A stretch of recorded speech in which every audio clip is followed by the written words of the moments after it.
자, 그 다음에 이제 전략이라는 게 참 재미있는 학문인데요. 그래서 전략의 차이에 따른 어떤 결과가 어떤 건지를 우리가 좀 생각을 해봅시다. 그래서 이걸 보면 자동차에 있어서 페라리하고 이 소나타의 우리가 현대 소나타의 전략을 비교해 보면서 우리가 좀 생각을 해보기로 하겠습니다. 그래서 페라리는 남성들의 로망, 남자들이 이렇게 자동차를 굉장히 좋아합니다. 그래서 여성들은 그걸 아마 이해를 못할 겁니다. 그래서 남자 많은 이 남학생들은 뭐 저도 좀 그렇지만 길에 어떤 자동차가 지나가면 저게 뭔지 대충 압니다. 딱 보면. 근데 여성들은 잘 모르는 것 같더라고요. 그러니까 그 관심이 좀 달라서 그런데, 근데 여성들도 그렇지 않나요? 이 상대방 걸어갈 때 상대방이 가지고 있는 핸드백이 어떤 건지 딱 이렇게 스캔하면서 알잖아요. 근데 그런 것으로 이 자동차 같은 경우 남자들은 지나가는 것보다 대충 저게 뭔 차인지 아는 경우가 많습니다. 그래서 페라리는 이건 여러분들이 다 알다시피 이건 아무리 싼 것도 그러니까 억이 넘어가는 굉장히 고급 차입니다. 그리고 소수의 제한된 어떤 고객에게 파는 이런 차입니다. 여기 있는 소나타는 대중차입니다. 그래서 이건 누구나 살 수 있고 실제로 가격도 한 대충 3천만 원에서 2,500만 3천만 원 정도로 형성되어 있는 일반 대중차입니다. 그래서 이 두 개가 어떤 차이가 있을까? 즉 페라리는 기본적으로 굉장히 하이 퀄리티의 고가의 비싼 차고 제한된 고객을 대상으로 하는 그런 타겟을 놓고 하는 전략을 이미 세우고 있고요. 그 다음에 소나타는 일반 대중적인 대중을 다수의 고객을 중심으로 해서 좀 상대적으로 좀 페라리에 비해서 훨씬 싼 저가라고 하면 실례죠. 그래서 중가 정도로 합시다. 저가라고 하면 굉장히 실례이기 때문에 중가 정도의 가격을 형성하고 있는 그런 차입니다. 그래서 이런 어떤 두 개의 다른 어떤 고객과 전략에 의한 결과를 보면 이런 어떤 차이가 나타납니다. 페라리를 봅시다. 주문은 누가 하냐면 고객이 직접 전화해서 합니다. 그래서 여러분이나 나나 페라리를 살 수 있습니다. 단 돈을 낼 수 없을 뿐입니다. 그래서 계약도 가능합니다. 단지 계약 위반으로 우리가 계약금을 날릴 각오만 돼 있다면 충분히 가능합니다. 전화해서 페라리 코리아 이런 데 전화하면 바로 지금 우리가 있는 이 스튜디오로 영업맨이나 아니면 그 페라리 쪽 사람이 옵니다. 와가지고. 근데 우리가 소나타를 생각을 해봅시다. 소나타의 현대차 본사에 전화해가지고 또는 현대차 이게 상도점 영업점이 전화해가지고 내 소나타 한 대 살려고 왔는데 중앙대학교에 잠깐 오세요라고 하면 조금 의아해할 겁니다. 그러면서 특히 이제 강의실 몇 호로 오세요 그러면 안 오겠죠. 그러면 전화 끊으면서 그런 이야기 하겠죠. 학생 장난하는 게 아니야. 근데 페라리는 진짜 옵니다. 학생 장난하지 마 이런 거 안 합니다. 그리고 아주 이 양복의 넥타이를 맨 영업맨이 페라리의 그러니까 이 직원이 와가지고 바로 달려옵니다. 근데 이제 소나타 같은 경우는 이제 딜러가 이제 주로 주문을 하고요. 그래서 딜러가 주문을 해서 특히 이제 미국 같은 경우가 이제 대표적인 겁니다. 미국은 딜러가 주문을 해서 자기의 야적장에 차를 몇백 대를 세워놓습니다. 그래서 여러분들이 차를 예를 들면 소나타를 차를 가고 싶으면 가서 소나타를 사고 싶다고 이야기합니다. 그러면 딜러가 와서 그 키를 줍니다. 그러면 키를 받고 그 주변을 차를 좀 고속도로 하이웨이는 못 달리게 하더라고요. 도망갈 걸 그러나. 그래서 내가 차를 미국에 살 때 그래서 하이웨이는 달리지 말고 이 주변을 돌아보세요. 그렇게 이야기합니다. 그래서 주변을 돌면 그래서 딱 오면 이제 기다리고 있습니다. 한 바퀴 삥 돌고 오면 그래서 나한테 묻는 게 뭐냐면 만족하세요 그럽니다. 차 좋습니다. 그러면 그러면 이제 그 다음에 미차로 하겠습니까? 그러니까 처음에 차를 운전할 때 색깔이나 이런 걸 다 봅니다. 예를 들면 나는 실버를 좋아하기 때문에 소나타 은색 이런 걸 이제 이야기하면 그 키를 주고 그다음에 옵션도 다 이제 파악을 합니다. 예를 들면 오디오가 있다 이런 걸 다 파악을 한 다음에 결국에는 한 바퀴 돌고 돌아오면 이제 가격 내고라로 계약으로 이제 룸으로 들어갑니다. 그래서 즉 그 뭔 말이냐면 페라리는 우리가 사겠다고 하더라도 페라리 차를 전 시장에 있는 차는 볼 수가 있겠지만 예를 들면 키 주면서 운전해 보세요 이런 거 없습니다. 이제 시승차 정도는 하겠지만, 근데 소나타 정도가 되면 특히 미국 같은 경우는 딜러가 키를 주면서 운전을 해보세요. 그래서 만약에 가격이 맞으면 그 차 몰고 갑니다. 바로. 그래서 앞에 임시번호판 달고, 임시번호판하고 앞에 이제 보험 증서가 붙어 있는데 그걸 답니다. 자, 그렇게 돼서 그럼 주문은 이제 딜러가 하는 거죠. 그다음 유통을 어떻게 되냐면 페라리는 자기들이 직접 운반해 줍니다. 그래서 몇 년 전에 우리가 페라리인가요, 포르쉐인가요?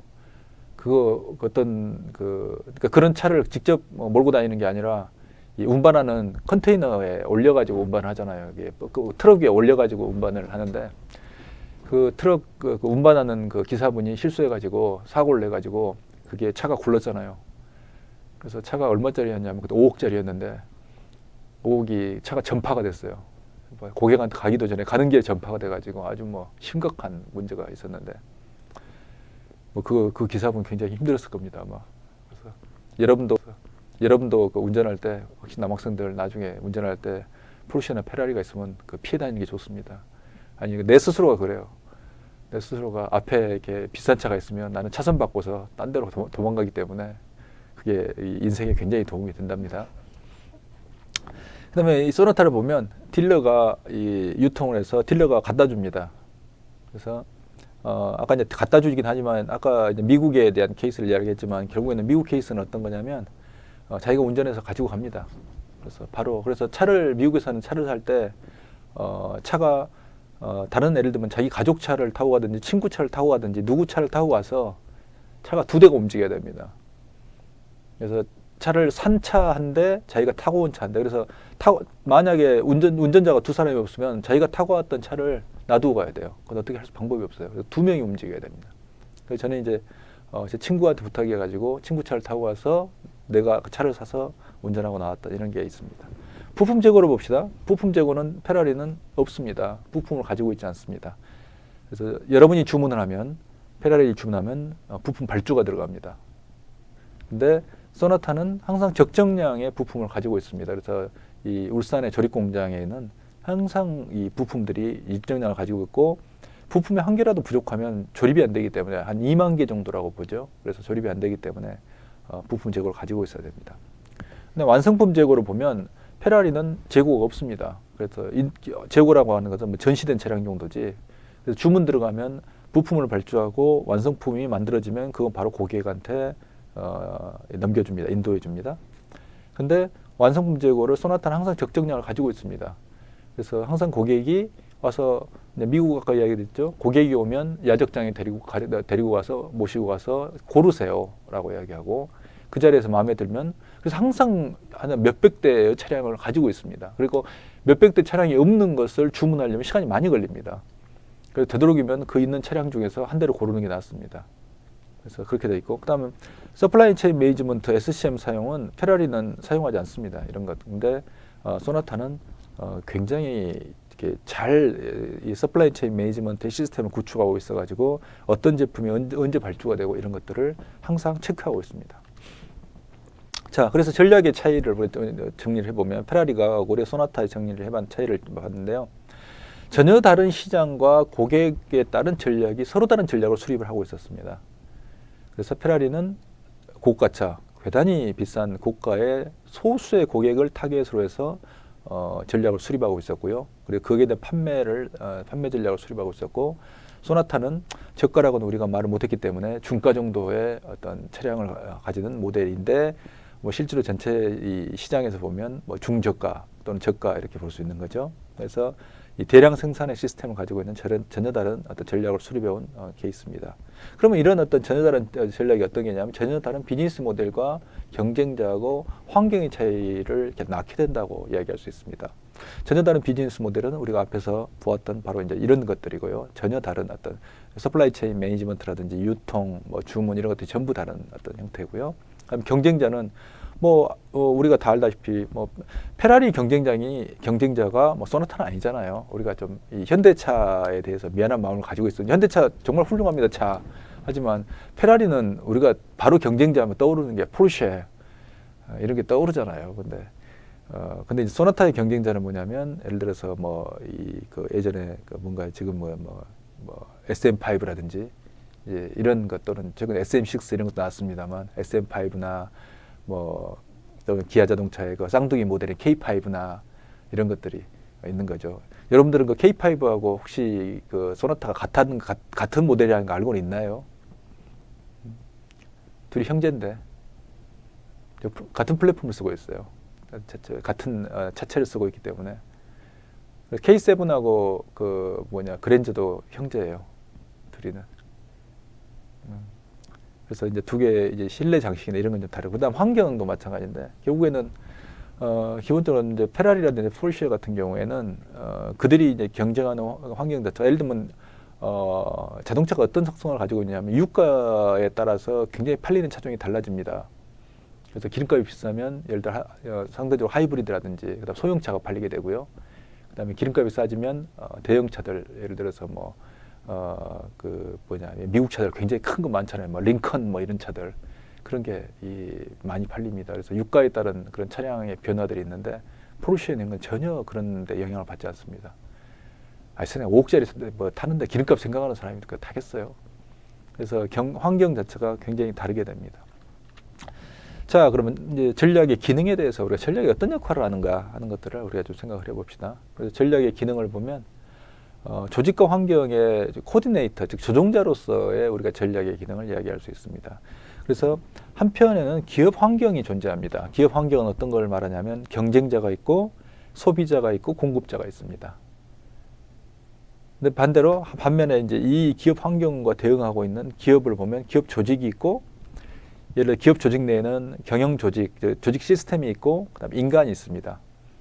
인적 자원이라고 하기는 조금 불편하고요. 그래서 인적 자원이라는 말 자체가 제가 좀 불편합니다. 그래서 저는 인간이라고 표현했습니다. 그런데 그다음 R&D에 대한 역량들 이게 있고요. 조직 문화 이런 게 있습니다. 그래서 이제 여기서 항상 기업이 가지고 있는 고민은 이제 이렇습니다. 그래서 기업 환경은 굉장히 빠르게 변합니다. 우리가 앞에서 봤듯이 AI 어떻게 할 건가 아주 심각합니다. 수소차, 전기차 이거 어떻게 해야 될 건가? 아주 현대차 머리가 아픕니다. 스마트폰이 이번에 갤럭시가 노트 7이 이번에 이제 폭발 사고가 있어가지고 삼성전자가 굉장히 지금 고민스러운 상황에 있습니다만, 스마트폰이 그걸 넘어서 스마트폰 다음에 뭐가 있을까? 뭐가 있을까요? 그거 정말 고민스러운 상황입니다. 다음에 삼성전자가 끌고 나갈, 그래서 이제 삼성전자가 전장이라든지 이런 쪽으로 지금 진입하고 있는 게 그것 때문이고요. 근데 거기에 비해서 이런 환경은 굉장히 빠르게 변화하고 있습니다만 기업 조직은 안정적입니다. 예를 들면 조직 문화, 현대하고 삼성의 조직 문화가 다릅니다. 근데 그런 것들에 대해서 예를 들면 현대 같은 경우는 체계적인 조직이나 조직력으로 승부하는 조직이라기보다도 몇몇 소수의 리더에 의해서 움직이는 그런 형태의 조직입니다. 그래서 흔히 그런 거 하잖아요. 현대가 이렇게 돌격 앞으로 하면 모두들 열심히 뛰어가는, 일사불란하게 뛰어가는 이런 어떤 조직 문화가 강한데, 삼성 같은 경우는 조직력으로 승부하는, 개인보다는 이런 어떤 특성을 가지고 있습니다. 삼성의 그룹의 어떤 조직 스타일을 보면 일본 기업이 굉장히 가깝습니다. 조직력을 기반으로 해서 이렇게 일사불란하게 움직이는. 그 대신 스피드는 떨어집니다, 삼성은. 근데 현대는 굉장히 스피드가 빠릅니다, 의사결정. 왜냐하면 몇몇 개인들이 의사결정을 하기 때문에 빠릅니다. 근데 이런 것들이 그래서 과거에 예전에 한 10년 전이니까 어떤 게 있었냐면, 삼성은 우리는 왜 현대그룹 같은 그런 의사결정이 빠르지 못한가? 우리는 왜 그렇게 결단력이 없는가? 하는 것들에 대해 내부적으로 분석을 해본 적이 있습니다. 반대로 현대그룹은 어떤 걸 했냐면, 왜 우리는 삼성 같은 조직력을 가지지 못하는가? 라는 것들을 분석하고 내부의 대책을 강구하고 이런 적이 있습니다. 근데 결과적으로 우리가 한 10여 년의 세월이 지난 지금 우리가 보면 결론은 뭐냐면, 현대는 현대고 삼성은 삼성입니다. 그게 잘 안 바뀝니다. 그래서 이 사람이 서로의 성격을 배우고 싶어도 안 되듯이 기업도 마찬가지입니다. 그래서 왜 이제 전략이 필요하고 이게 문제가 생기냐면, 기업 환경은 굉장히 빠르게 바뀌고 그 예측하기 굉장히 어렵습니다. 그런데 기업 조직은 안정적이고 상대적으로 변화가 어렵습니다. 그래서 그 두 개의 괴리가 항상 발생합니다. 그걸 조정하는 게 바로 전략의 기능이라는 것입니다. 자, 조직과 환경의 괴리에서 구체적인 예를 가지고 한번 생각을 해봅시다.